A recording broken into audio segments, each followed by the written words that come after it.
Deserts are renowned for some of the harshest environments in the world. I'm going to spend the next 72 hours out in the high Sonoran desert. I'm only going to carry the equipment that a day hiker would usually carry. Right next to me, I've got a few other items in addition, and that's simply because I am potentially putting myself in harm's way, and in the event of an emergency, these things can really help me out. So what I've got is a first aid kit, a snake bite extracting kit, and a spot tracker personal locator beacon.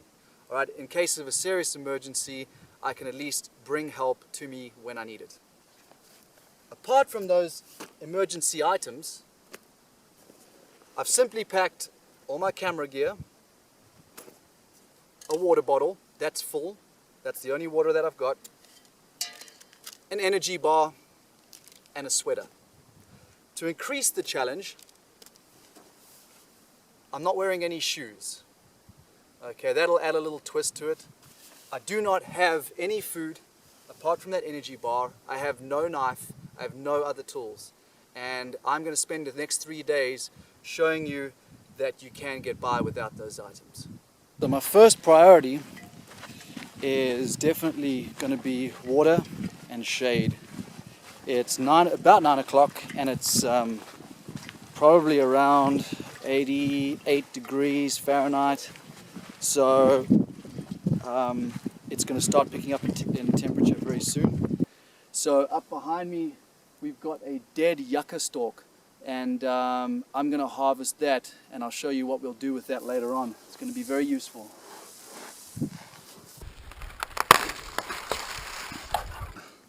What I'm really hoping is to show you a method of making fire with that. Wouldn't that be nice? The dry desert heat is an amazing thing.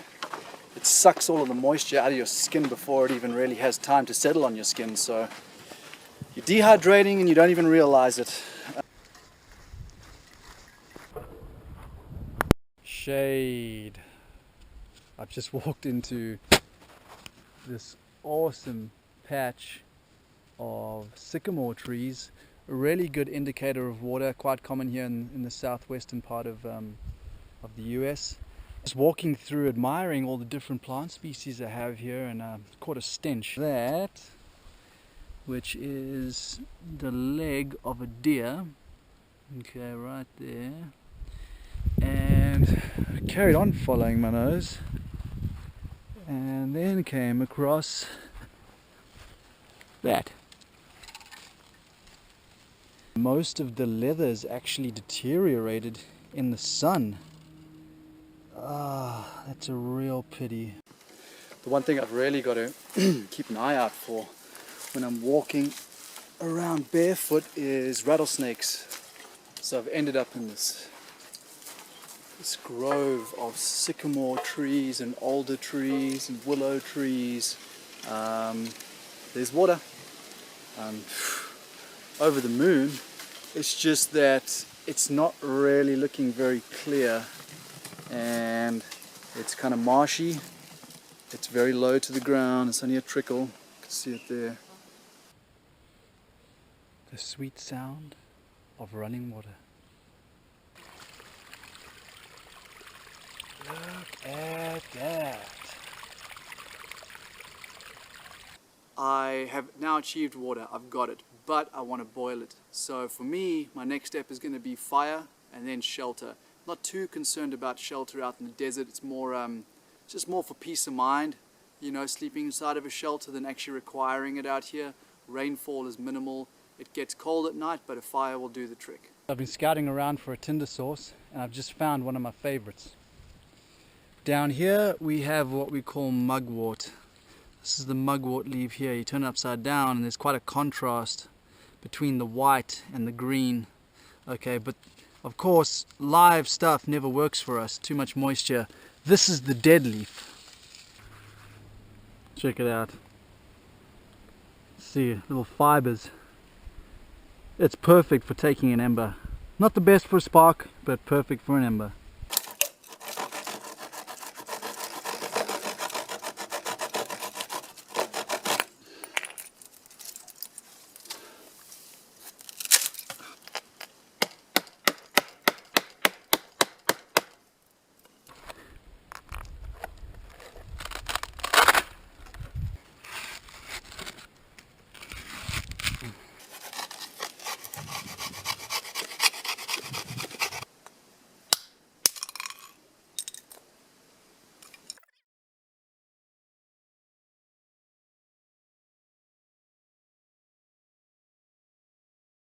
Myself a little awl, okay, and out of what must be the femur bone right here. The femur bones are usually the best ones. They're going to be thicker, they're going to be stronger.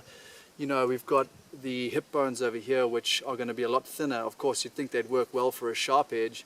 You know, that's what I thought, but they're too soft and brittle. It's been in the sun too long.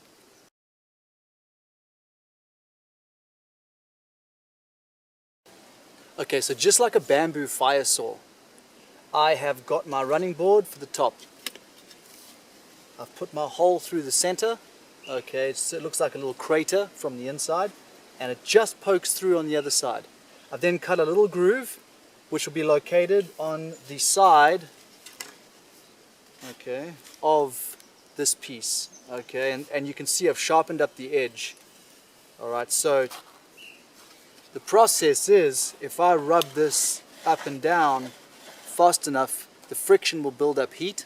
What will happen is the byproduct will be a hot dust, okay, coming off the wood. That'll accumulate and fill up this crater. That is effectively going to be my ember.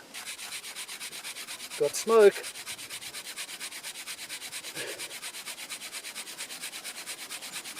Definitely got the heat.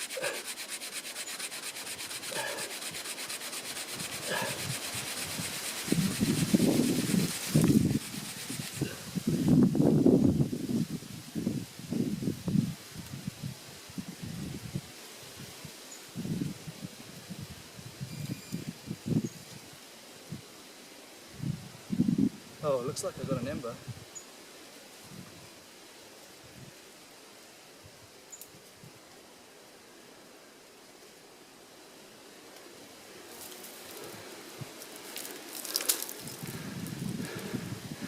Check it out.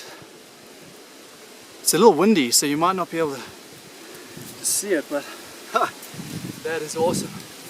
Okay, now what I've got to do is let my ember doesn't blow out. Get my tinder bundle underneath it and get something small. Just poke the ember through. I'm gonna put this in my grass tinder bundle.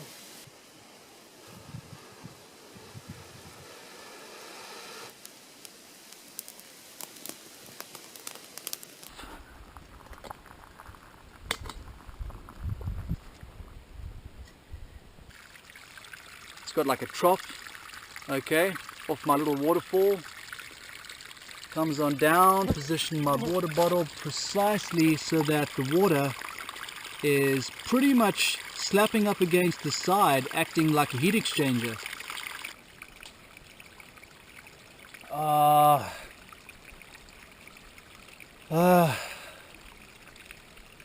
That worked.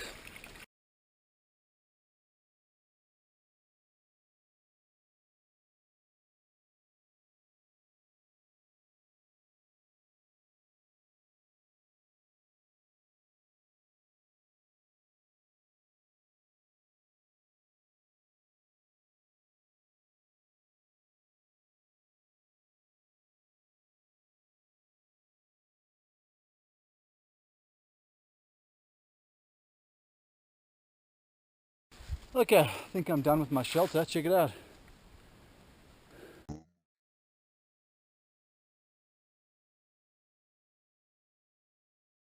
I am looking at this plant right here, which is another type of yucca.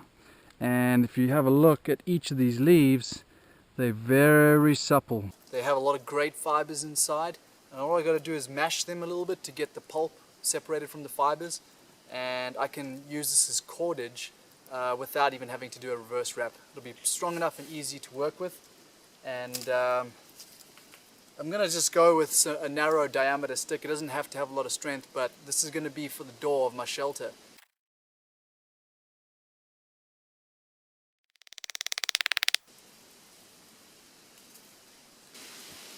So my door frame is done. Check it out. You can see all the bindings there using yucca. Not even reverse wrapping, just simply using it straight up, and it is extremely strong, and this is pretty rigid. So this exactly, I've measured this to fit the frame of my shelter, the door frame. So now that I've got this structure made, My next step is going to take the biggest, broadest leaves that you have, something that works well for insulation, and we're going to start adding the insulation to the door.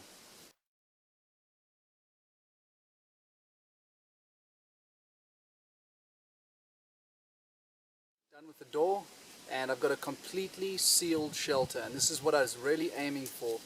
To keep a fire going all night, it takes a lot of wood, especially here in the desert.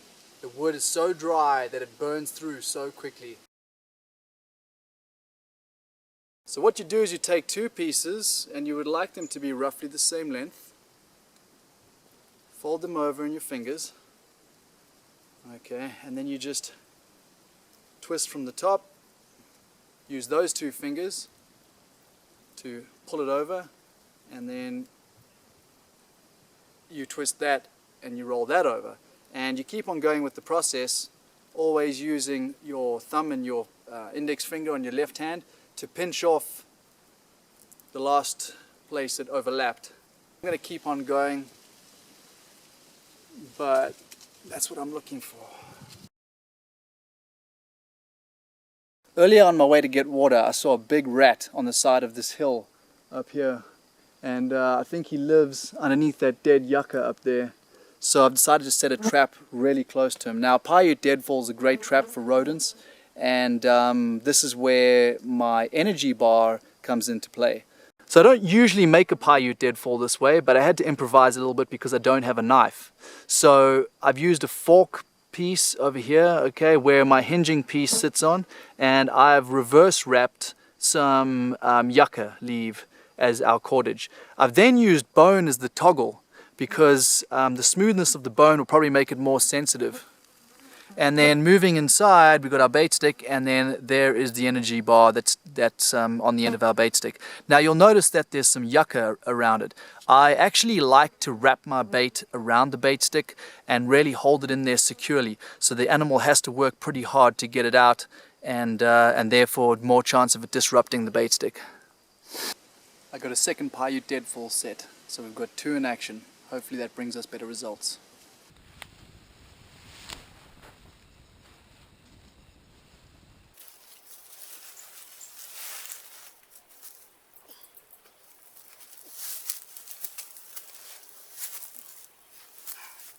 There's a rattlesnake in this tree. It's a rattlesnake resting on the tree.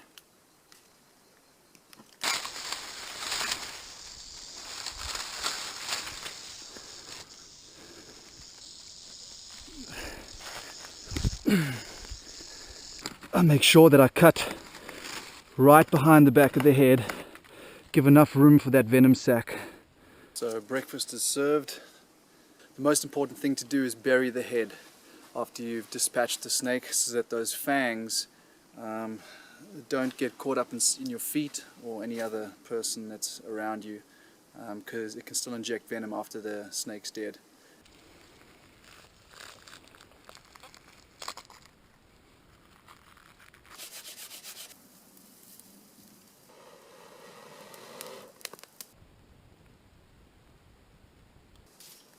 But snakes are really good eating, so I'm looking forward to this.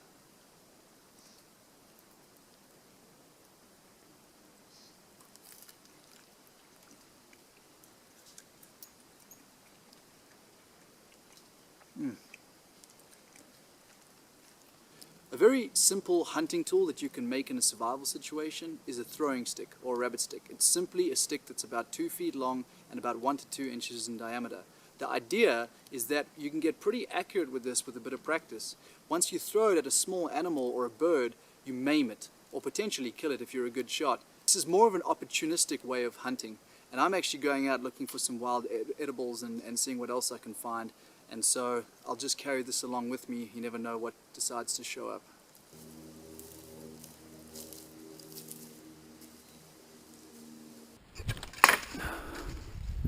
Oh. So there's a lot of birds around. I just missed one, as you saw. In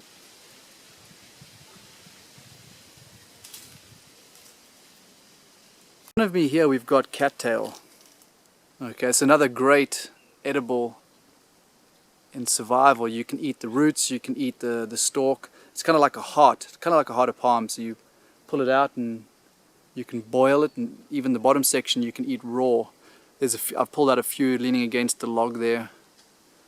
Okay, then we have stinging nettle right here, serrated leaves, teardrop shape.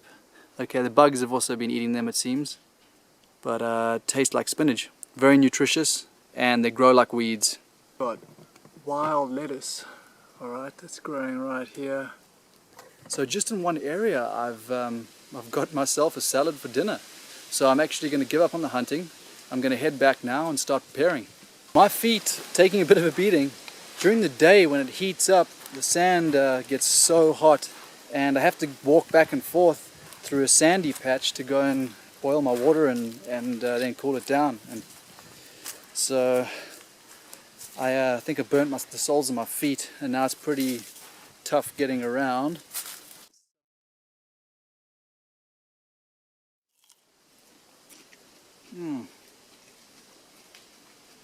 It's delicious.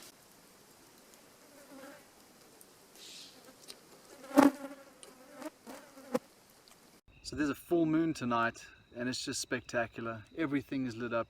I mean, I could walk around and wouldn't need any I don't have a flashlight on me, but I wouldn't need one. It's spectacular night. Good morning. So that was night 2. It's now morning 3, and great night's sleep inside my shelter. It was so warm inside there. I didn't even actually put my sweater on until this morning, until I got out of my shelter. It was that warm. Now that is some big mountain lion poop. I mean, granted, it's old. It's been here for a very long time, but it just shows that they are in the area. That's for sure. Here's my buddy the fox. Hey, mate. So I soaked the rawhide in water. Didn't end up using it because I didn't need to make any bow drill cordage, and he's enjoying it as a meal. I've just found a great food source. It's the banana yucca. Alright, the problem is it's up on a hill, and I've got to walk up through that to get to there.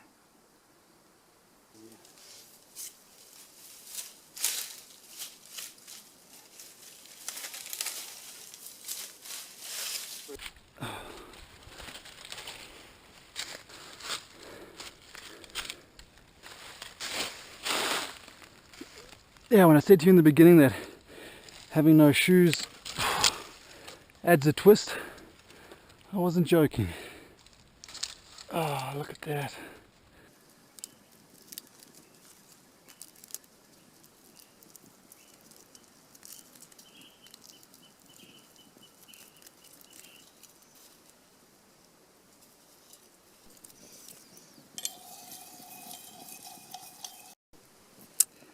So why the bubbling when I boil the seeds removed from the yucca fruit? Yucca is very high in saponins, which is like soap basically, and I need to boil that out of the seeds in order for it to be edible, otherwise I'll get sick. So I'm going to probably have to boil it several times before it's removed.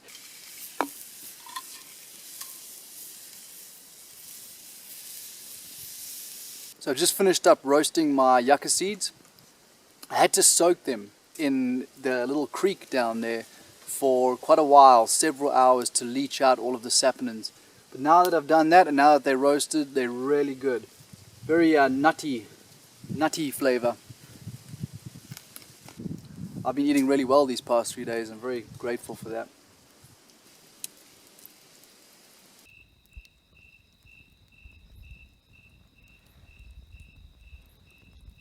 Good morning. It's the morning of day 4.